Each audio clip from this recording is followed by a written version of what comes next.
wabarakatuh. Salam sejahtera, shalom, nama budaya. Perkenalkan, nama saya Niketetioni Rizkayanti. Saya calon guru penggerak Angkatan 4 Kota Denpasar. Saya bertugas di SMP Negeri 4 Kota Denpasar. Untuk hal ini, pembahasan saya tentang budaya positif di sekolah bersama rekan guru dan guru BK. Sesi berbagi ini saya akan menjelaskan tentang pemahaman budaya positif yang ada di sekolah, yaitu tentang 6 konsep budaya positif. Yang pertama, ada perubahan paradigma. Kedua, teori motivasi disiplin positif. Yang ketiga, keyakinan kelas. Yang keempat, kebutuhan dasar manusia. Yang kelima, tentang teori kontrol. Dan yang keenam, tentang penerapan segitiga restitusi. Dalam hal ini, saya sudah melakukan aksi nyata di kelas, yaitu tentang pembuatan keyakinan kelas yang dibuat oleh guru dan siswa. Mari kita berkolaborasi dalam penerapan budaya positif di sekolah untuk menciptakan profil pelajar Pancasila dan Merdeka Belajar. Sekian dan terima kasih. Om Santi Santi Santi Om. Wassalamualaikum warahmatullahi wabarakatuh. Salam sejahtera, shalom, nama budaya.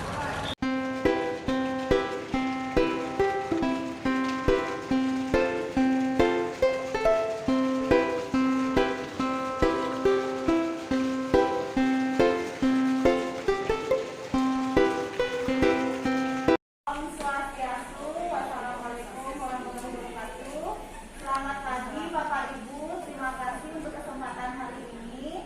Sebelum mulai, walaupun Bapak Ibu sudah kenal dengan saya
kebebasan, di mana kebutuhan untuk bebas adalah kebutuhan akan kemandirian, otonomi, memiliki pilihan, dan mampu mengendalikan arah hidup seseorang. Seperti itu. Selanjutnya untuk yang keempat yaitu kebutuhan atas akan kesenangan, di mana kebutuhan untuk mencari kesenangan, anak-anak bermain dan tertawa. Yang terakhir adalah kebutuhan kekuasaan. Kebutuhan ini berhubungan dengan kekuatan untuk mencapai sesuatu, menjadi kompeten, menjadi terampil, dan diakui atas prestasi peserta didik serta keterampilan kita, dan didengarkan, memiliki rasa harga diri. Kebutuhan ini meliputi keinginan untuk dianggap berharga, bisa membuat perbedaan, bisa membuat pencapaian, diakui, dihormati, seperti itu. Terima kasih. Untuk selanjutnya, konsep budaya positif yang kelima yaitu posisi kontrol. Di sini melalui serangkaian riset dan berstandar pada teori kontrol Dr. William Glasser, berkesimpulan ada 5 posisi kontrol guru yang diterapkan oleh seorang guru, orang tua, ataupun atasan. Untuk yang pertama adalah posisi kontrol penghukum, yang kedua pembuat orang merasa bersalah, yang ketiga sebagai teman, yang keempat sebagai monitor atau pemantau, dan yang kelima sebagai manajer. Yang pertama saya akan menjelaskan tentang teori kontrol atau posisi kontrol, yaitu sebagai seorang penghukum. Posisi kontrol penghukum. Seorang penghukum bisa menggunakan hukuman fisik maupun hukuman verbal. Orang-orang yang menjalankan posisi penghukum senantiasa mengatakan bahwa sekolah memerlukan sistem atau alat yang dapat menekan siswa-siswanya. Biasanya seorang guru yang memiliki posisi kontrol penghukum akan langsung berbicara seperti ini.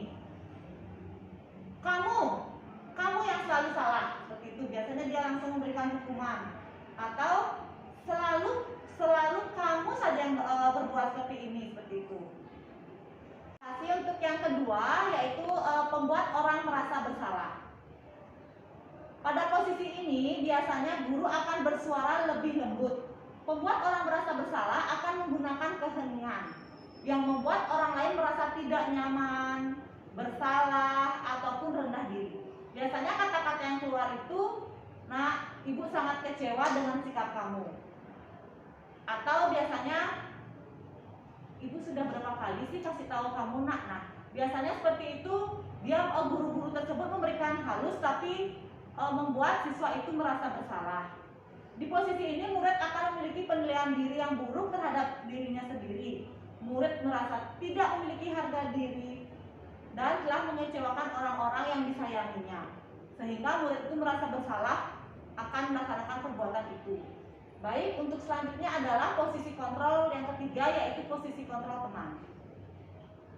Nah, biasanya yang sudah kenal Bu Yuni pasti tahu bagaimana saya dalam posisi kontrol teman, di mana guru pada posisi ini menyakiti murid tidak akan menyakiti murid, namun akan tetap berupaya mengontrol murid melalui persuasi, seperti itu. Posisi teman pada guru ini ada yang negatif, ada yang positif, seperti itu. Positif di sini merupakan hubungannya baik, akrab dengan murid, seperti itu. Guru di posisi teman ini menggunakan hubungan baik, humor, mempengaruhi seseorang. Mereka akan berkata, biasanya guru-guru itu, "Ayolah Nak, bantu ibu, demi ibu loh," seperti itu. Yang lainnya, "Ya sudah, kali ini tidak apa-apa, nanti ibu bantu ya untuk memberikan solusi," misalnya seperti itu. Tapi kalau dalam hal negatif dari posisi teman ini adalah bila suatu saat guru tersebut tidak membantu, maka murid itu akan kecewa dan berkata, "Saya pikir bapak atau ibu guru teman saya, ternyata tidak," seperti itu. Murid akan lebih kecewa. Hal ini juga mungkin timbul adalah murid hanya akan bertindak untuk guru-guru yang tertentu yang dia sukai, yang dia anggap teman, dan tidak untuk semua guru, seperti itu. Murid akan bergantung pada guru tersebut. Yang keempat yaitu sebagai monitor atau pemantau. Memonitor berarti mengawasi. Pada saat kita mengawasi, kita bertanggung jawab akan perilaku peserta didik atau siswa tersebut. Posisi pemantau berdasarkan pada peraturan-peraturan dan konsekuensinya. Nah, di sini menggunakan sanksi. Kita tidak dapat memisahkan hubungan pribadi kita dengan murid, sehingga seseorang menjalankan posisi pemantau. Biasanya pertanyaan yang akan diajukan seperti ini: jika siswa berbuat kesalahan. Nah, apakah kamu masih ingat akan peraturan sekolah kita? Atau apakah kamu ingat sanksi dan konsekuensi jika kamu melakukan ini? Nah, dia biasanya guru itu sebagai pemantau seperti itu. Seorang pemantau sangat mengandalkan perhitungan, catatan yang didapat digunakan sebagai bukti atas perilaku atau kesalahan seseorang. Posisi ini akan menggunakan slip catatan, daftar cek, seperti itu. Posisi monitor sendiri berawal dari teori stimulus respon yang menunjukkan tanggung jawab guru dalam mengontrol murid-muridnya, seperti itu. Nah, untuk selanjutnya yang terakhir, yaitu yang kelima adalah posisi kontrol sebagai seorang manajer. Posisi kontrol yang kelima ada manajer, di mana seorang guru itu yang terbaik adalah sebagai seorang manajer, di mana guru bisa mencari dulu permasalahannya apa, lalu dia memberikan solusi. Itu contoh seperti sebagai posisi kontrol sebagai seorang manajer. Nah, yang terakhir ada tentang segitiga restitusi. Restitusi adalah proses menciptakan kondisi bagi murid untuk memperbaiki kesalahan mereka sehingga bisa kembali ke kelompok mereka dengan karakter yang lebih baik, seperti itu. Nah, dalam restitusi segitiga ini saya akan menangkap ada 3 tahapan. Untuk yang pertama, yaitu menstabilkan identitas, di mana jika seorang murid melakukan kesalahan tidak langsung dimarah, seperti itu, tetapi dia menstabilkan identitasnya dulu. Mengapa kamu melakukan itu? Seperti itu pertanyaannya. Lalu Bapak Ibu tidak akan tertarik siapa yang salah. Misalnya ada murid yang bertengkar, Ibu tidak tertarik siapa yang melakukan kesalahannya, tetapi mengapa kamu melakukan itu, seperti itu. Contoh menstabilkan identitas. Lalu selanjutnya adalah memvalidasi tindakan yang salah. Nah, kita mencari tahu, kamu pasti tidak, karena peserta didik membuat kesalahan sama yang saya sebutkan tadi, ingin memenuhi kebutuhan dasar hidupnya, seperti itu. Jadi kita bertanya dulu, murid itu melakukan kesalahan pasti mempunyai alasan, gitu. Alasannya mengapa melakukan kesalahan itu. Nah, itu contoh dari validasi tindakan yang salah. Selanjutnya adalah menanyakan keyakinan kelas. Nah, menanyakan keyakinan ini biasanya dibuat oleh guru dan murid. Kita bertanya kepada dia, apa sih yang kita sudah buat? Mengapa kamu bisa sampai melanggar ini, seperti itu. Lalu kita bertanya, setelah kita memberikan solusi, lalu kita bertanya, anak-anak itu mau seperti apa, maunya bagaimana? Kita serahkan lagi kepada dia, biar dia yang berpikir. Karena kalau kita yang menyuruh, itu namanya lagi seperti paksaan, seperti itu, bukan lagi dengan hati nuraninya sendiri. Nah, sampai situ saja penjelasan saya tentang budaya positif di sekolah. Terima kasih Bapak Ibu telah mendengarkan penjelasan saya. Nah, saya juga ingin mendapatkan pengalaman seperti itu. Apakah dari Bapak Ibu pernah mengalami siswa yang bermasalah, lalu bagaimana penyelesaian Bapak Ibu seperti itu? Bagaimana Bapak Ibu? Ya, silakan Bapak Komang. Terima kasih. Bagaimana Pak Komang? Terima kasih. Sesuai dengan paparan Bu Yuni tadi, di lapangan saya sendiri sangat sering sekali. Sering sekali ketika siswa itu mengalami kesalahan, saya tidak memikir apalagi saya kasih ya hukuman. Sering sekali itu hukuman disiplin saya kasih juga. Bahkan kalau fatal sekali hukuman berlebihan dari disiplin saya kasih. Itu di lapangan saya. Contohnya mungkin karena muridnya tidak masuk. Satu misalnya pembelajaran dari ini. Ya. Bapak Komang mengajar apa? Kebetulan saya mengajar bahasa. Ya, Bapak Komang mengajar bahasa dia. Dua kali atau sekali pun dia ada hadir itu langsung saya hukum. Gitu. Apalagi dia ada hadir. Nah itu memang di lapangan saya seperti itu. Bagaimana dengan ibu yang lain? Apa ada pernah seperti bapaknya mungkin tidak mengikuti daring langsung dimarah begitu dan tidak boleh mengikuti pelajaran lagi? Ya, sama Bu. Saya juga seperti itu. Nah, apakah Bapak Ibu tidak berkonsultasi Nah, kalau juga seperti saya berkonsultasi, kita punya guru BK dan mungkin ada ibunya, bagaimana ibu jika siswa melakukan kesalahan seperti itu?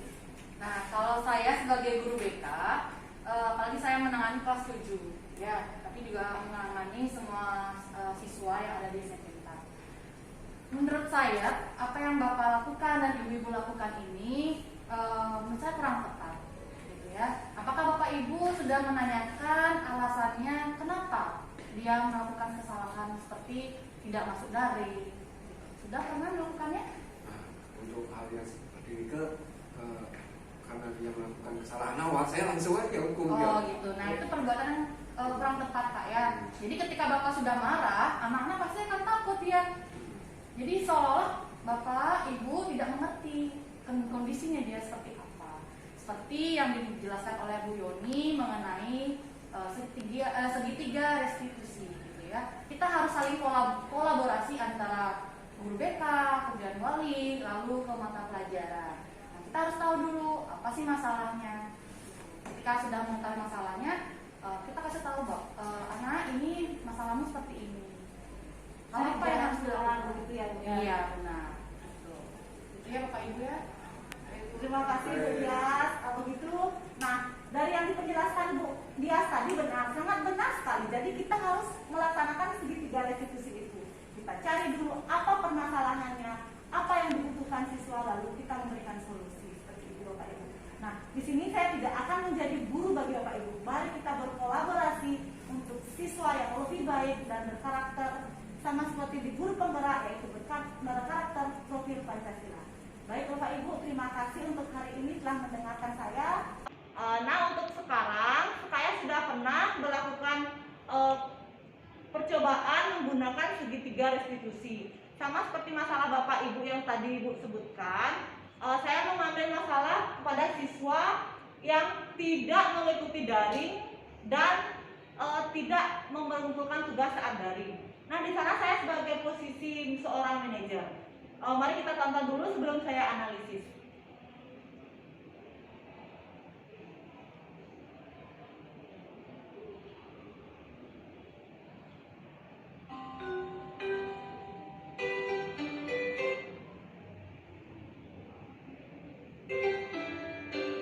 Nah, kasus yang saya ambil adalah yang saya bilang tadi, yaitu tentang siswa tidak mengikuti pelajaran. Saya menstabilkan dulu identitasnya, lalu mencari kesalahannya, lalu untuk keyakinannya.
Nah, kita cari tahu dulu apa saja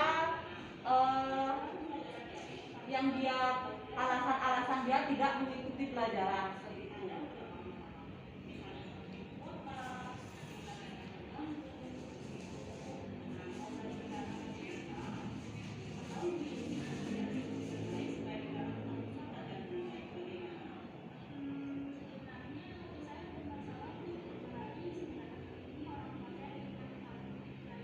Nah, kita melakukan pendekatan kepada siswa sehingga siswa mau bercerita apa kendala-kendalanya sehingga tidak bisa mengumpulkan tugas seperti itu dan tidak bisa mengikuti pembelajaran daring.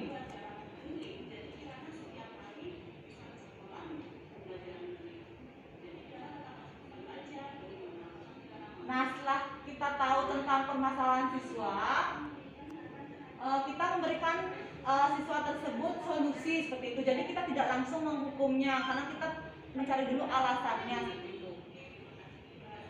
Sehingga siswa bisa senang untuk bercerita. Dan tidak lupa kita juga memberikan semangat pada siswa agar semangat belajar. Nah, untuk selanjutnya untuk testimoni siswa. Om Swastiastu. Saya sangat senang mendapatkan praktik segitiga diskusi dari Bu Yoni dan sangat senang diberikan saran-saran dari Bu Yoni terhadap permasalahan saya pribadi. Sekali lagi terima kasih banyak Bu Yoni atas saran-sarannya. Om Santi. Nah, di sini kita bisa tahu apa alasan siswa tidak mengikuti pembelajaran. Dan siswa merasa lebih senang, lebih dihargai seperti itu. Karena kita sebagai guru menghargai dan perhatian terhadap siswa tersebut. Yang tadi adalah penerapan saya menggunakan segitiga restitusi. Kali ini yang seperti saya jelaskan yaitu tentang budaya positif dari kita sendiri dulu, yaitu saya membuat tentang keyakinan kelas di kelas 76.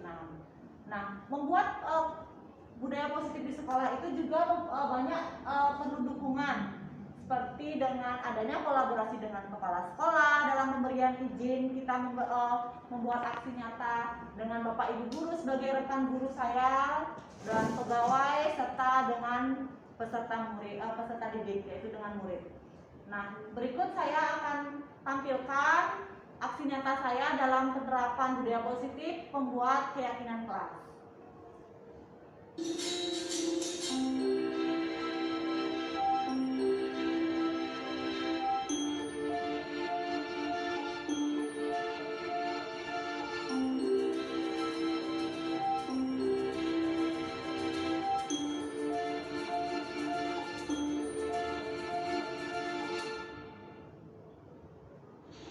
Nah, yang pertama biasa pembukaan, lalu kita menjelaskan tentang budaya positif dan tentang keyakinan kelas. Jadi kita jelaskan dulu apa tujuannya, lalu kita jelaskan budaya-budaya positif yang harus kita terapkan di sekolah.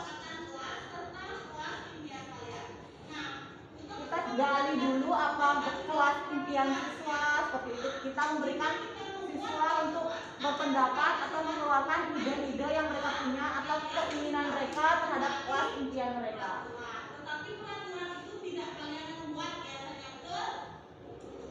Saya percepat saja. Nah, di sini saya membagikan kertas, jadi anak-anak bisa menulis kelas impiannya siswa.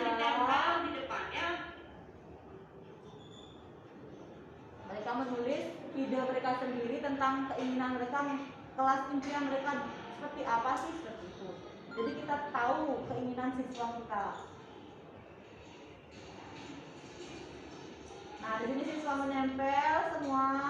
Jadi kita tidak memilih pengurus yang membuat, tapi seluruh siswa dan guru yang di sana.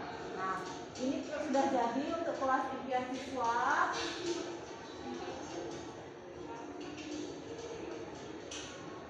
Lalu saya memberikan kesempatan siswa untuk membaca.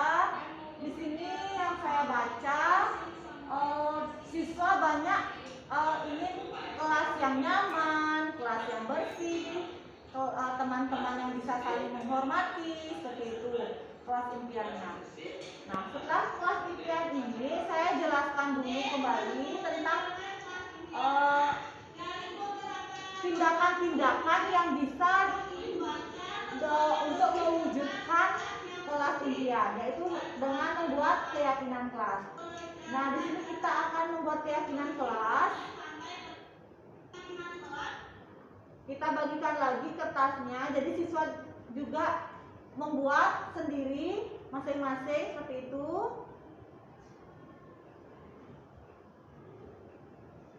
Masih ingat Pak? Di sini kita sudah mendapatkan keyakinan kelas kita. Beberapanya adalah ada tentang menjaga kebersihan kelas, lalu berdoa sebelum dan sesudah mulai pelajaran, saling menghormati dengan guru dan siswa, dan Salam sapa senyum terhadap jika bertemu dengan guru ataupun teman-teman yang lainnya. Seperti itu. Nah, bisa dilihat kita sudah memberikan rangkuman tentang kesepakatan kelas yang kita sudah buat.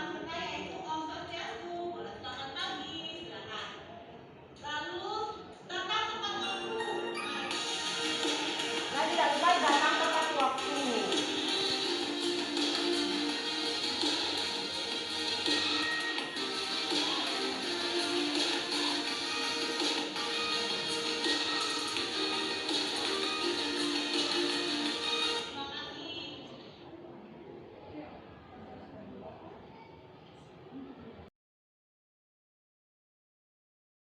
Bapak Ibu untuk hari ini semoga kita bersama bisa berkolaborasi dalam menciptakan budaya positif di sekolah kita tercinta ini SMP Negeri 4 Denpasar. Dan kita bisa membuat atau membangun karakter pendidikan murni Pancasila kepada peserta didik kita. Akhir kata saya ucapkan terima kasih dan Om Santi Santi Santi Om. Wassalamualaikum warahmatullahi wabarakatuh. Terima kasih Bapak Ibu. Terima kasih.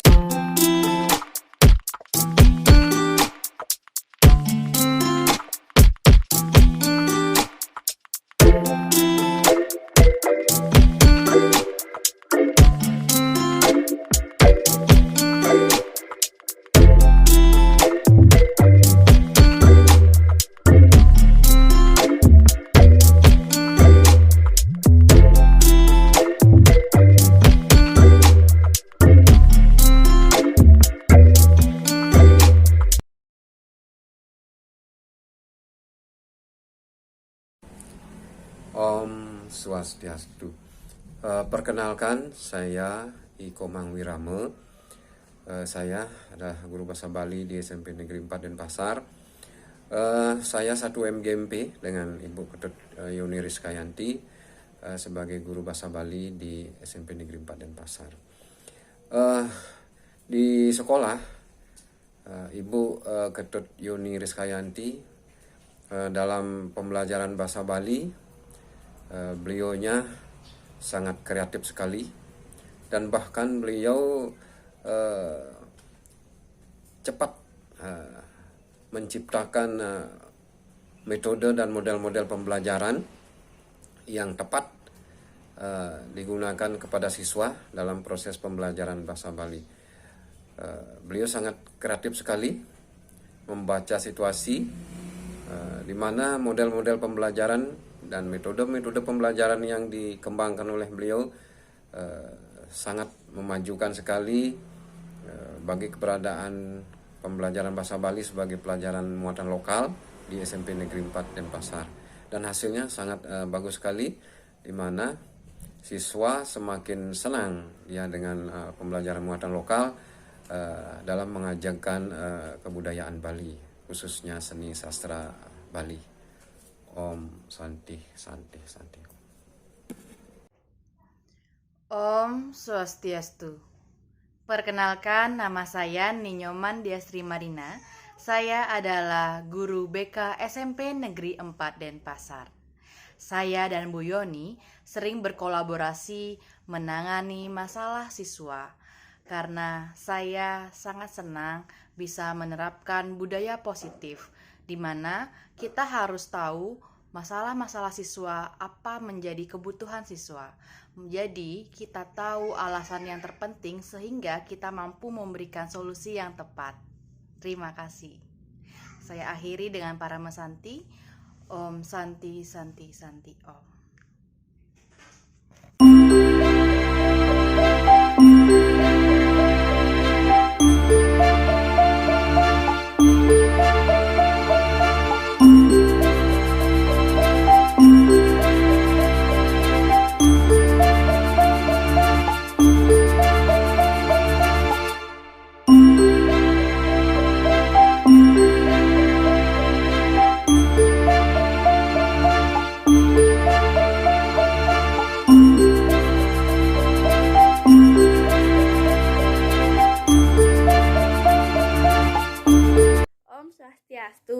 Perkenalkan, nama saya Nesya Fana Wiyadi dari kelas 76.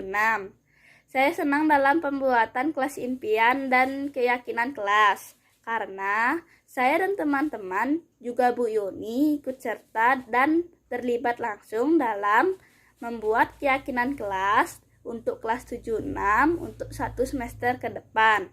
Semoga saya dan teman-teman bisa bertanggung jawab dalam menjalankan keyakinan kelas yang sudah kami sepakati bersama. Terima kasih. Om Santi Santi Santi Om. Om Swastiastu. Perkenalkan, nama saya Ana Agung Sagung Saraswati Dharma Putri, kelas 7. Saya sangat senang dalam pembuatan kelas impian dan keyakinan kelas.